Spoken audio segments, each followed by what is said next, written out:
ಇಷ್ಟನ್ನು ನಾವಿಲ್ಲಿ ನೋಡಿದ್ರೆ ಇಲ್ಲಿ ತಿಳಿಯುವಂಥದ್ದು ಮಹಾರಾಷ್ಟ್ರದಲ್ಲಿ 70 ವರ್ಷ ತುಂಬಿರುವಂಥ ಒಂದು ಪಿಂಚಣಿದಾರರಿಗೆ 10% ಪಿಂಚಣಿಯನ್ನು ಹೆಚ್ಚಳ ಆಲ್ರೆಡಿ ಮಾಡಲಾಗಿದೆ.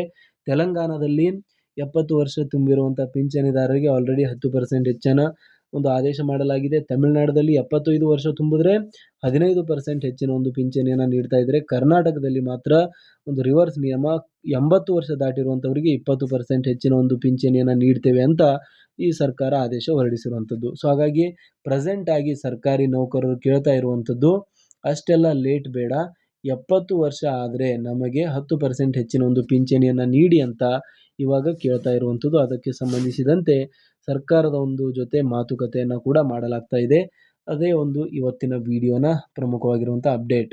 ಸೊ ಸರ್ಕಾರದ ಮುಂದಿನ ಹೆಜ್ಜೆ ಏನಿದೆ ಅಂತ ನಾವು ಡಿಸ್ಕಸ್ ಮಾಡೋದಾದರೆ, ಸರ್ಕಾರದ ಮುಂದಿನ ಹೆಜ್ಜೆ ಬಂದ್ಬಿಟ್ಟು ರಾಜ್ಯ ಸರ್ಕಾರವು ಆರ್ಥಿಕ ಹೊರೆಯನ್ನು ಮಾತ್ರ ಲೆಕ್ಕಿಸದೆ ಹಿರಿಯ ನಾಗರಿಕರ ಕಲ್ಯಾಣಕ್ಕಾಗಿ ಈ ಕೂಡಲೇ ಅಧಿಕೃತ ಆದೇಶ ಹೊರಡಿಸಬೇಕಿದೆ.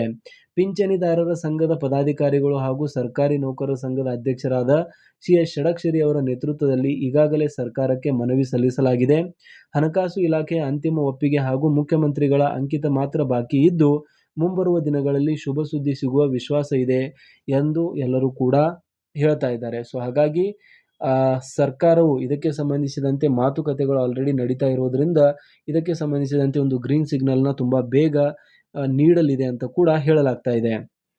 ಜಾರಿ ಆದರೆ ಯಾವ ರೀತಿಯಾದಂಥ ಲಾಭಗಳಾಗುತ್ತೆ ಅಂತ ಕೂಡ ನಾವು ನೋಡೋದಾದರೆ, ನೇರ ಆರ್ಥಿಕ ಅನುಕೂಲ ಆಗುತ್ತೆ. ರಾಜ್ಯದ ಲಕ್ಷಾಂತರ ಹಿರಿಯ ನಾಗರಿಕರಿಗೆ ಮತ್ತು ಅವರನ್ನೇ ನಂಬಿರುವ ಕುಟುಂಬಗಳಿಗೆ ಇದು ನೇರ ಆರ್ಥಿಕ ಅನುಕೂಲವನ್ನು ಮಾಡಿಕೊಡುತ್ತದೆ.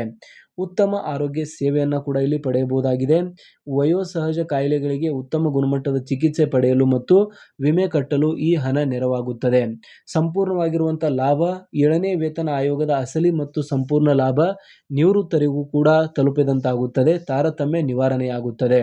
ಅದರ ಜೊತೆಗೇನೆ ವಿಶ್ವಾಸದ ವೃದ್ಧಿ ಆಗಲಿದೆ. ತಮ್ಮ ಜೀವಮಾನವೆಲ್ಲ ಸೇವೆ ಸಲ್ಲಿಸಿದವರನ್ನು ಸರ್ಕಾರ ಕೈ ಬಿಡಲಿಲ್ಲ ಎಂಬ ಒಂದು ಭಾವನೆ ಮೂಡಿ ಸರ್ಕಾರದ ಮೇಲಿನ ನಂಬಿಕೆ ವೃದ್ಧಿಯಾಗುವಂಥದ್ದು ಕೂಡ ಇಲ್ಲಿ ನಾವು ಹೇಳ್ತಾ ಇದ್ದೇವೆ. ಈ ಒಂದು ಪಾಯಿಂಟ್ಗಳನ್ನು ನೀವು ನೋಟ್ ಮಾಡ್ಕೊಳ್ಬೇಕಾಗುತ್ತೆ.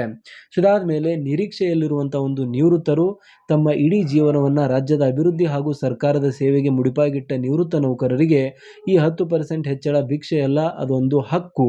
ಮುಖ್ಯಮಂತ್ರಿಗಳು ಹಾಗೂ ಹಣಕಾಸು ಇಲಾಖೆ ಆದಷ್ಟು ಬೇಗ ಈ ಕಡತಕ್ಕೆ ಅನುಮೋದನೆ ನೀಡಿ ಅಧಿಕೃತ ಆದೇಶ ಹೊರಡಿಸಲಿ ಎಂಬುದೇ ಎಲ್ಲರ ಒಂದು ಆಶಯವಾಗಿದೆ.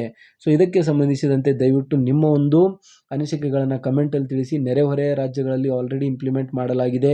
ಅಕ್ಕಪಕ್ಕದ ರಾಜ್ಯಗಳಲ್ಲಿ ಆಲ್ರೆಡಿ ನೀಡಿರುವಂಥ ಯೋಜನೆಯನ್ನು ನಮ್ಮ ಒಂದು ರಾಜ್ಯ ಸರ್ಕಾರ ಯಾಕೆ ಮೀನಮೇಷ ಅನ್ನಿಸ್ತಾ ಇದೆ?